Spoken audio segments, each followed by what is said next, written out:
Today's Midday Kentucky cooking segment brought to you by Creative Kitchen and Bath, where you will always cook in style. Welcome back to Midday Kentucky. Chef Allison Davis here with my girl, Amanda Nighbert, and registered dietitian and our Midday Kentucky nutritional expert.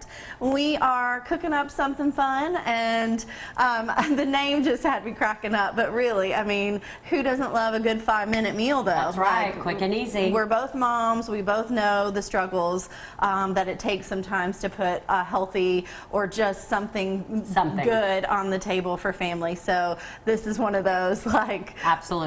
Clean out the fridge or empty the pantry, something. I mean, it truly is whatever you have in the pantry. I call it dump soup. So we're going to find a bunch of cans that we have in our pantry. Yeah. We're going to dump it all together, and it really makes a really delicious dinner. Yeah, and so, I mean, it's still healthy, still nutritious. Lots of veggies. Yeah, so let's kind of go through each one, and we'll just start dumping it in. Yeah, absolutely. So it's a little bit of a Mexican theme that we have here with this dump soup. So we start out with some black beans. Okay. I've rinsed those off, so they're good. I really want to stop for a minute because why do we rinse? Because I don't think a lot of people know, and they just dump their beans in, and when they sit in the can, they really develop what's like toxic to your body. Absolutely. Right? Yeah, so you want to rinse all that. I can't remember what it was called. You want to rinse all that stuff off, get them nice and clean before you use them for sure. Yeah, okay, so that's your first tip. All right. So that's really the only can that you're going to rinse, because the rest of them we're just going to dump right in with the fluid. So we've got a can of corn that we're going to add in.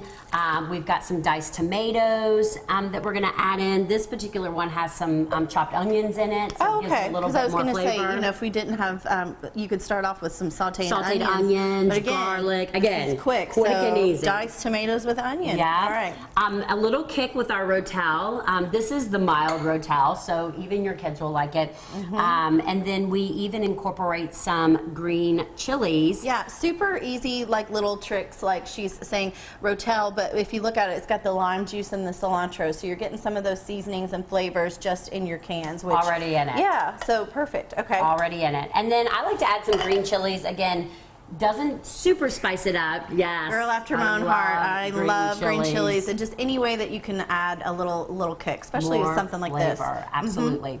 And then we'll mix that up. And then on top of that, we're going to add some amazing homemade bone broth from the Wild Thyme Kitchen. Yeah.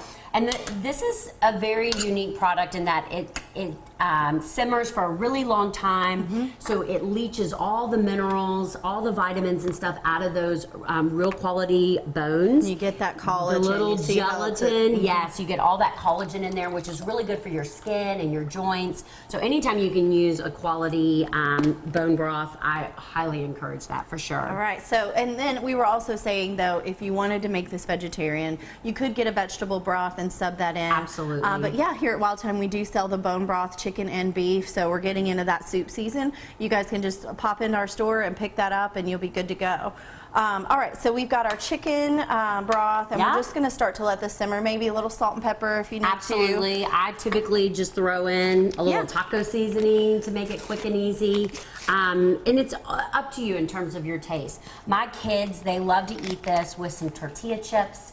I love to put some avocado, cilantro on top. We were saying meat too. If you wanted to add some extra protein, ground beef, you could saute up and put in there. Absolutely. Pulled rotisserie chicken. I have a similar soup that I do that's kind of like a white chicken chili, you know, that I use with the rotisserie chicken and various cans of goodness out of the pantry. And then what I'll do with the leftovers is anything that I've left over, I'll put in mason jars. I like to individually serve them out. And then you can stick them in your freezer, and you've got a quick lunch or another quick meal in the months to come, because they're good for 6 to 12 months. And you know, some of you might think, oh my gosh, she's using taco seasoning, like does it have a bunch of preservatives? And it really doesn't. Like, this is just some of those little tricks and those little hacks to being convenience factors, because this is really just chili pepper, cumin, paprika, red pepper, onion, salt, has a little potato starch, garlic, and that's it. So there you go. Very clean and surprising sometimes when you see packets and the labeling, you think, maybe I have to go with all the individuals. But this is going to save you money and save you time. So those are, again, great hacks that Amanda can teach you about. And she's a whiz, let me tell you. I'm excited to try this. I know my daughter would love this as well as your family. So you can find this recipe at Midday Kentucky. You can go to WTVQ.com/recipes tab. Click on that. You'll find Amanda Nighbert's recipe. She's with us every week teaching us healthy tips, tricks, and we'll be right back after this short break.